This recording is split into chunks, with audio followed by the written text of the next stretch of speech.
Kembali menyaksikan berita satu sore, pemirsa. Presiden Joko Widodo menanggapi isu reshuffle Kabinet Indonesia Maju yang disebut bakal dilakukan Rabu 1 Februari mendatang. Isu reshuffle ini mencuat ke permukaan karena bertepatan dengan Rabu Pon yang kerap kali diasosiasikan sebagai hari keramat perombakan. Februari, jadi nggak Pak ada kejutan di Rabu Pon? Rabu Pon? Bener? Ya nanti tunggu aja. Pertemuannya biasa-biasa saja.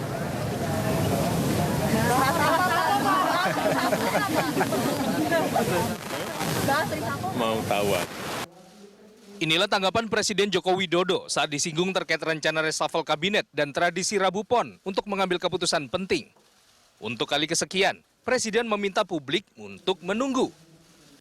Namun sinyalmen reshuffle kabinet bukannya mengendur, melainkan makin kencang. Seperti hari ini saat membahas isu pangan di tengah ratas kabinet, tak nampak kehadiran Menteri Pertanian Syahrul Yassin Limpo. Padahal sejumlah pejabat terkait sudah tiba sejak pukul 10:30 siang. Diawali dari Kepala Bulog Budi Waseso, disusul Menteri Perdagangan Zulkifli Hasan dan Menko Perekonomian Erlangga Hartarto. Karenanya, sinyalmen reshuffle kabinet pada Rabu Pon kembali menguat. Terlebih sejak menjabat, dari 7 kali melakukan reshuffle, Jokowi memilih 3 kali hari Rabu Pon, yakni pada 12 Agustus 2015, 27 Juli 2016, dan 23 Desember 2020 lalu. Lalu akankah Rabu Pon besok akan kembali tercatat sebagai tanggal yang dipilih Presiden Joko Widodo untuk merombak kabinetnya? Tim Liputan melaporkan. Sementara itu, Menteri Jokowi menanggapi isu reshuffle kabinet yang tengah mencuat.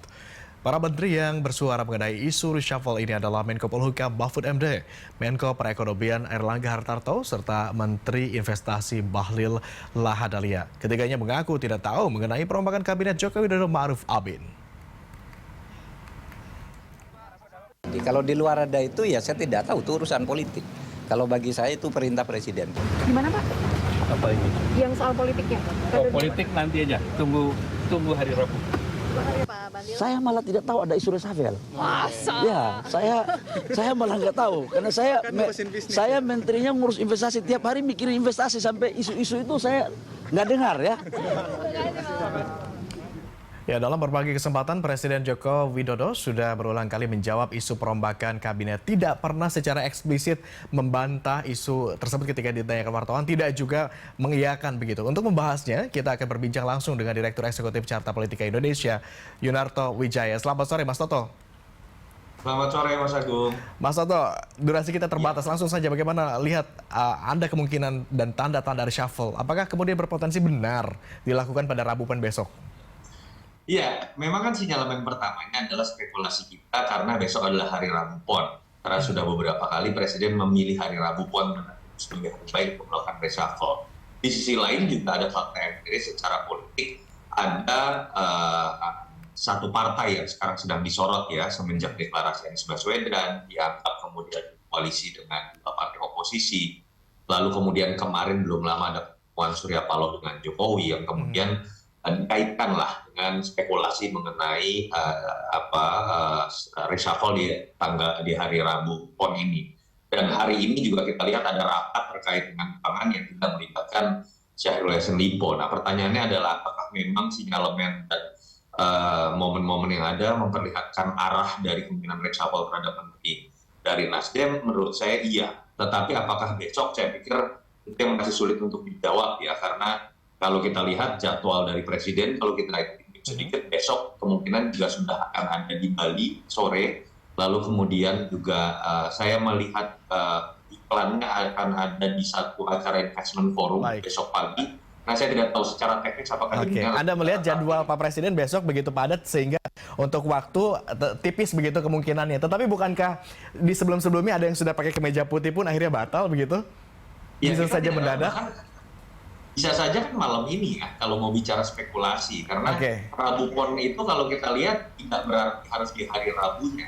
Tapi katanya ada yang menafsirkan setelah asar hari Selasa itu sudah masuk Rabu Pon misalnya. Sampai kemudian besok sebelum asar juga. Tapi itu kan spekulasi semua ya. Tetap secara politik jelas bahwa memang apa yang tampak dalam 3 bulan terakhir kan memperlihatkan ada sesuatu yang berbeda antara hubungan dengan Mas Toto, tetapi Anda melihat dari kacamata pengamat begitu ya. Ini reshuffle ini dilakukan sebagai penggantian pos menteri karena kebutuhan taktis kah atau karena politis? Anda melihatnya seperti apa? Sebenarnya faktor apapun diperbolehkan. Faktor politik, cara berpikir politik yang sudah berbeda karena misalnya berkoalisi dengan oposisi, misalnya dimungkinkan saja. Dulu kan pernah berbeda sikap politik ketika 2018 dan kemudian memutuskan pannya sendiri yang memutuskan mundurkan diri. Tapi kan Nasdem sebenarnya ingin memposisikan dirinya komit pada Presiden Jokowi. Walaupun ditafsirkan oleh sebagian pihak, di mana mungkin Anda komit ketika Anda sudah berkoalisi dengan dua partai oposisi. Jadi sebenarnya itu sah-sah saja. Tapi saya pribadi berharap andai katapun Menteri Nasdem diganti karena alasan politik, tapi jangan sampai sebisa mungkin momen reshuffle ini dimanfaatkan tidak berhenti sampai di situ. Sekalian melakukan reshuffle terhadap menteri-menteri mau dari kader partai lain atau profesional yang memang kinerjanya dianggap buruk untuk kemudian diganti. Karena ketika bicara mengenai tanpa beban, sisa waktu hanya setahun lebih dari pemerintahan Jokowi, harusnya Jokowi tidak perlu merasa terbebani dengan faktor politik atau apapun lagi rasa tidak enak, hingga kemudian bisa mengakhiri masa jabatannya dengan kinerja yang baik, dan kinerja yang baik yang mungkin diisi oleh menteri-menteri yang memang bisa mencapai target. Baik, terakhir Pak Soto, kami tidak ingin membahas partai politik, tetapi dari kacamata Anda kira-kira pos kementerian mana yang kira-kira berpotensi terkena pergantian dan siapa penggantinya? Ya, kalau bicara mengenai pos menteri secara kinerja, saya pikir kita sulit untuk membedah ya, karena kita nggak pernah tahu KPI-nya atau key performance indikator menteri ini apa sih, hanya Pak Jokowi yang tahu. Tetapi kalau bicara mengenai faktor politik, ya tentu saja menteri-menteri yang posnya diduduki oleh kader Nasdem saat ini paling bisa dispekulasikan untuk kemudian diganti.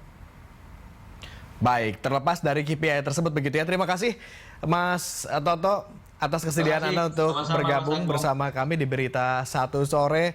Selamat kembali beraktivitas. Selamat sore. Terima kasih.